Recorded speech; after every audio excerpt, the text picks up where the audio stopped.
Hey everyone, welcome back to ADHD Answers, our weekly topic and Q&A for or on a topic on ADHD. We do this every Monday at noon right here. So let's jump into it. I have a couple really good questions that I can probably talk on for the entire episode. And that is the question relates to ADHD and defiance and whether or not those are linked. So the question was, I'll just read it verbatim. Do you think there's a connection between ADHD and defiance?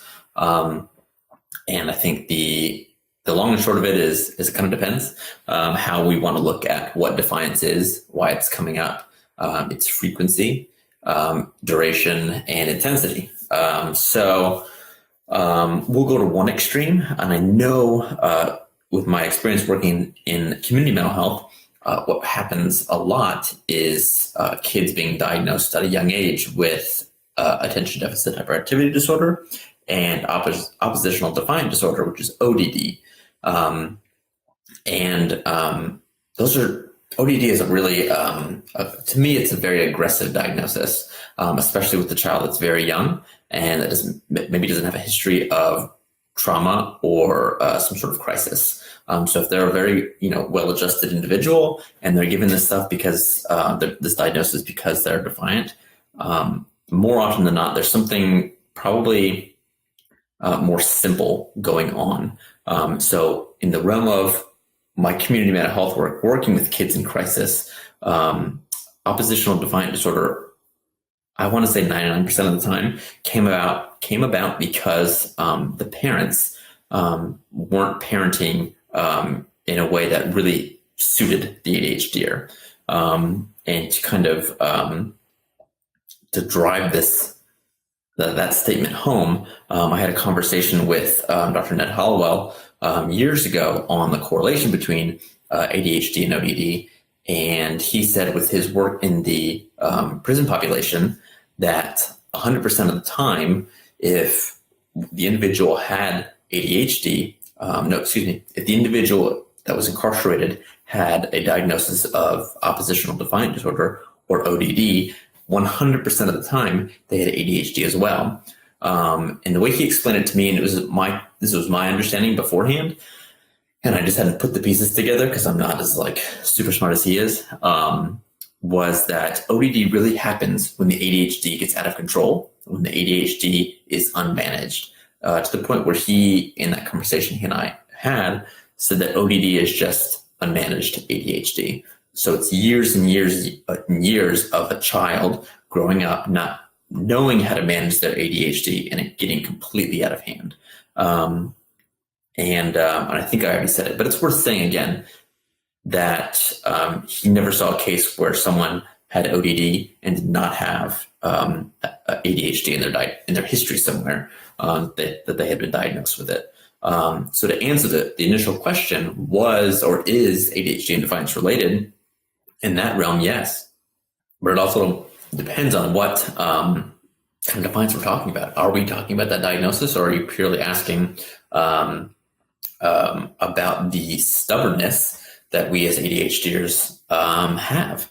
And it kind of goes back to what I joke about on this show is, I never give any of my ADHDers suggestions. I never tell them what to do. I never say you're having problem X, the 100% solution is Y. Even if I do know what the solution is, I never tell them that. Because why? Because we as ADHDers are very creative, and we as ADHDers are stubborn. And as soon as I give you a suggestion of what to do as an ADHDer, not only are you not going to want to do that, but you're immediately going to have a more creative and a better idea of what you want to do or what you think will work best. So if we have an issue of remembering what to do for homework or bringing things home, or even something as simple as a to-do list, the example I'm thinking of is as a young adult still living with their parents, maybe a freshman in college, and they can't remember to do a few things that their parent asks them to do on the days that they aren't, going to classes.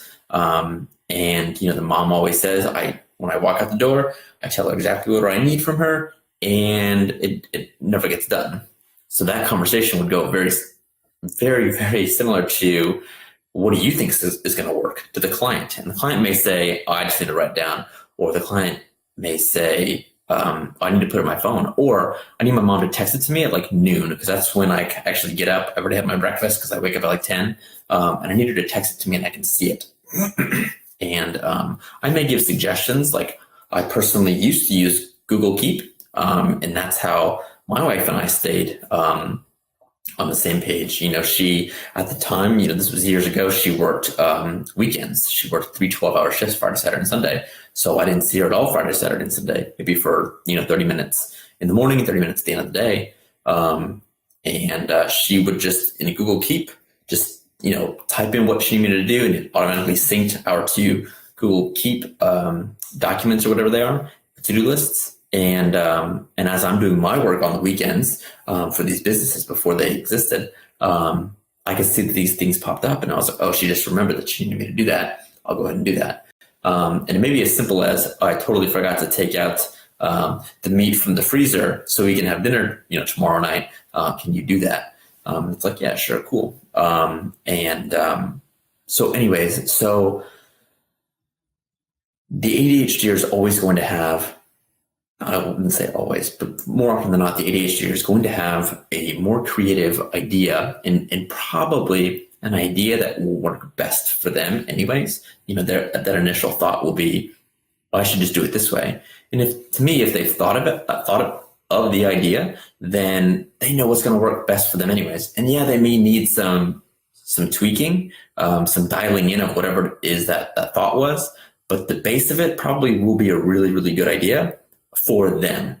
So one of the things that comes up a lot is listening to music when doing homework. And the parents are like, no music, he's easily distracted, so I'm not going to let him listen to music and he'll never get anything done.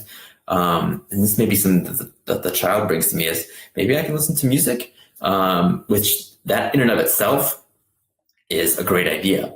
And if you didn't know, I'm doing a seminar in 2 Tuesdays with Noelle Anderson of Anderson Music Therapy, all about ADHD and how music affects the ADHD brain. It's 100% free, so if you want to get on that, comment below, message me, whatever, and I'll get you the details to it. But anyways, so that core idea of, all right, maybe I need to listen to some music to do my homework. That idea may be there, but they may say, well, I'm going to go listen to heavy metal, and heavy metal may not work for them. Maybe something where it's like, you can't listen to all of that music while you are trying to write a poem for your English class. But it may be something where, if you're just adding, doing your fractions and decimals and all that stuff, something that's not as hard for that particular person, then yeah, go ahead and listen to the heavy metal. So again, the core idea may be a really, really beneficial and good idea. And what may be more required to help the ADHDer is to just refine that idea to fit their needs. So I don't know how we got on that tangent of defiance, but we can kind of bring it back to this idea of, are they defiant because we're asking them to do things that either A, they know that aren't going to work for them. Like, here's a perfect example. I look really, really defiant when I had a full-time job and my boss told me I had to sit at my desk instead of standing up, which I always stand up. I have a backpack, I flip it up, put my laptop on that, and I can work. And me knowing that works 100% better, and I'll be more productive for that company if I stand and do my work, and then telling me I'm not allowed to do that, my reaction is going to look a lot like defiance, because it's I'm not being allowed to do what I know is best for myself. So yes and no, ADHD and defiance are related. I think it's all depending on how we look at it. And I think one of the other good things to think of is this idea of stubbornness. And as ADHDers, yes, we're all stubborn. However, one of the things that you all know about me is I like to flip all of those ADHD traits to make them strengths. And stubbornness is a negative that comes up a lot in ADHD assessments. Is, are they stubborn? Are they, do they not want to do things when asked, and all, and synonyms to all those types of questions. And I flip that and say they're really strong-willed, okay, and they're maybe that passion kind of blows up, or excuse me, that stubbornness kind of blows up emotionally. And to me, I see that as just passion and drive and knowing oneself. So if we ask a child to do something in a particular way and they don't want to do it, I think a better question could be is, why do you want to do it your way? Or a better question could be, how do you think we can accomplish X?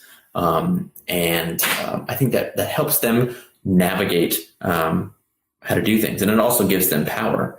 And power is really, really helpful when we as ADHDers, especially if your children or you guys are seeing me, our ADHDers know that maybe they have a superpower, but if we continually force them to do things one way, a way that maybe is not best for them, they'll never know how to use their superpowers. They'll never be able to develop their superpowers. And the classic example that I use is like Superman over here, being told, dude, you can fly, just go fly, but keeping him under a red sun and saying, why aren't you flying? Just fly. Like, I know you're under a red sun, but we have all seen you fly on Earth. Why can't you fly on this planet that's under a red sun? And the long and short of that is Superman gets his superpowers from the yellow sun. And that's kind of like what we're asking our ADHDers to do is do the things that we know that they're good at, under criteria or in a position where they're not naturally strong at, or good at. That can get really, really hard and frustrating for the ADHDers. And they get enough of that at school. I hope I answered that question in terms of defiance. I think I can go into it way more than that. But I think it's all about how we frame the questions or frame what we need from the ADHDer. And a really good follow-up to that is another question that reads, suggestions for giving verbal demands in a way so kids will listen. And the example is to pick up their toys. And I think the key there is demand. And when I hear that, it's like, oh, well, if we're demanding of the ADHD based on everything that we just talked about in the last 12 minutes, 13 minutes, well, no wonder they don't want to do it. It's because you're demanding that they do something, and we're naturally stubborn and we're not going to want to. So I think not to say, well, we can't tell our ADHDers what to do or what we need to do, especially when it's expected of them. Like, hey, it's time for dinner, turn off your game and let's get to the kitchen table. I think it's all about how we can present it. And I think the question kind of comes from very good intentions, suggestions on how to give these things that we need. How can we verbally help them and help ourselves as parents to get them to do what may be best for them or what they need to do. And again, I think it's all about how we present it. If it's something like picking up their toys, and I know it's kind of like, well, I told you, hey, pick up your toys, and nothing has gotten done. What I always do, and if you are watching this video and you've seen me coach the ADHD strengths and conditioning class, then you have seen me place a hand on these kids' shoulders, heads, backs. Whenever I'm giving a specific instruction, chances are there's always some level of touch. I may put my hand on the top of their head and just say, hey, I need you to do this, or hey, you need to go do that, or guide them somewhere. And that usually helps bring them back. Because usually if I'm telling them to do something or I've asked them to do something and they haven't done it yet, it's probably because they're distracted by something else. And it's not that they're not listening or they don't want to do it. They may not even have heard me ask it because they're distracted.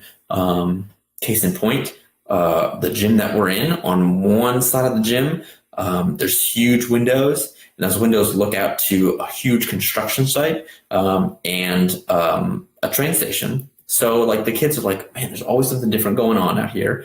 the construction equipment's always doing something new and different. And it was really hard for me to get their attention because they were always staring out the window. So I took the whole class, and now I coach, we run the class on the opposite side of the gym where they can't see the construction equipment. So it may not be that, they're ignoring me. It was, they were so enthralled with what was going outside that they literally didn't even hear me. So again, how are we asking our kids to do this? Are we downstairs cooking dinner and yelling upstairs to their room for them to do X, Y, and Z? Then yeah, probably not going to work out. Or are we coming up to their room? Are we getting on their level, eye level? Giving them some touch, giving them something to ground them, bring them into the moment, locking eyes or whatever, and saying, "Hey, I need to pick up your toys before dinner," and then kind of giving them a time limit. Because what we know about ADHDers is there's two times: there's now and not now. And if it's not now, it's more likely never. So going back to that example of the college kids saying, "Hey, I need you to do this by the time I get home." Well, if it's not now, then chances are you're going to get home and it's not going to get done. So giving firm deadlines. So if it's something as simple as clean up your room, it's, I need you to clean up your room, and you're holding them, you're touching them, you have a hand on their shoulder or whatever, you're looking them in the eyes, and you say, "I have a time limit, or I'm setting a timer for 5 minutes. When it goes off, I want it done." And then leaving them with the timer there, because now they can see how much time is left for them to complete this task. So it's all about how we can, again, how can we position them for success? If we know they're not good at me giving them directions or to-do list and then executing it, then we need to get away from that entirely. How can we position them? How can we frame our questions and our requests to best suit how they process information, how they learn? And we're all, and I think it can get kind of sticky. And I've gotten some feedback here lately from podcasts that I've done is, well, I can do it, or why do we have to do this for them when, no one's doing that for me, or no one did that for me, or, things like that. And the long and short of it is we all learn differently. We all process information differently. We all do different things. The only difference is I'm recognizing that this is how we as ADHDers function, and I'm giving everyone the tools to do this. If you are a non-ADHDer and you are having these issues, then you could do the same for yourself. Hey, this is how I need information brought to me so I can do the best job. And it's no different from, literally anything else. It's all how we operate best, and can we build a life around how we operate best?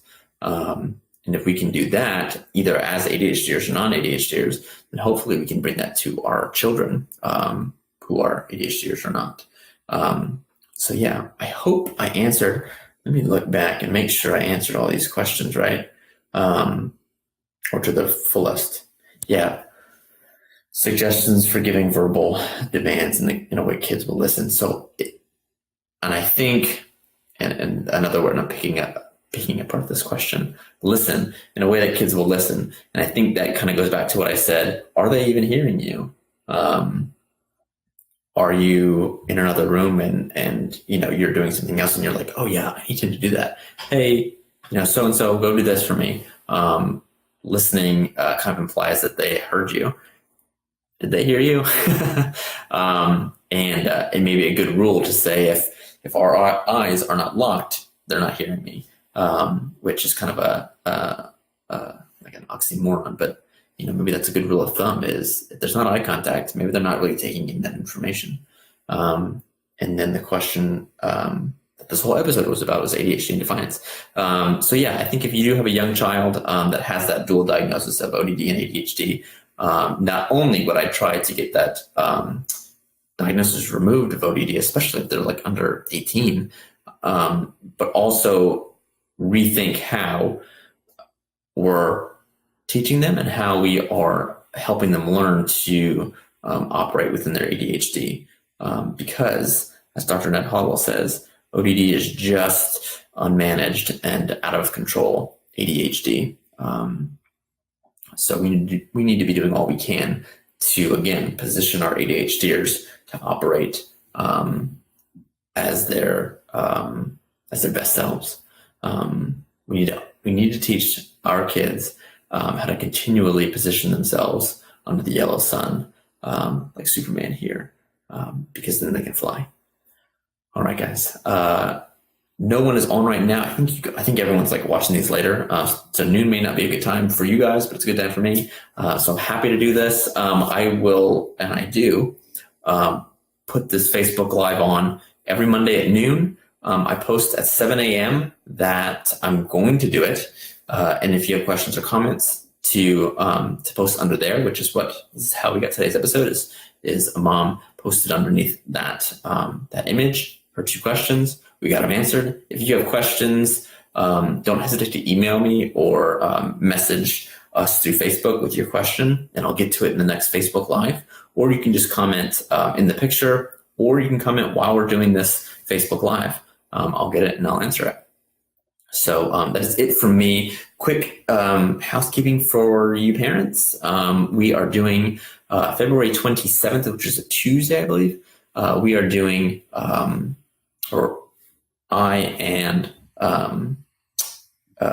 Anderson Music Therapy are doing a dual seminar on music therapy and the ADHD brain. So I encourage you to come out. It's 100% free. We've put together a really great presentation to help you understand how music and music therapy can help your ADHDers and their ADHD brain. And we're going to devote a good chunk of that to homework time. So any parents that have difficult homework time, this seminar is going to be for you. It's going to be about an hour long, so we won't take up too much of your time. So if you have any questions about that, don't hesitate to reach out. The last thing is we have a few spots left for our Monday, Wednesday ADHD strengths and conditioning class on Mondays and Wednesdays at 4. If you're interested or you're still on the fence, let me know. I'm getting ready to meet with a very large group of therapists this week to kind of in face let them know that I'm doing this. And I have a sneaking suspicion that at least half of them will have a child in mind that needs to be in this class. So if you don't get a hold of me this week, the chances are that you will go on a wait list, and that wait list will open whenever someone drops out from one of the other classes. So if you have any questions about that, again, reach out to me. Don't hesitate to contact me, and I'll get you the information you need. All right, guys, I hope you have a wonderful Monday, and I will see you next week at noon. All right, bye.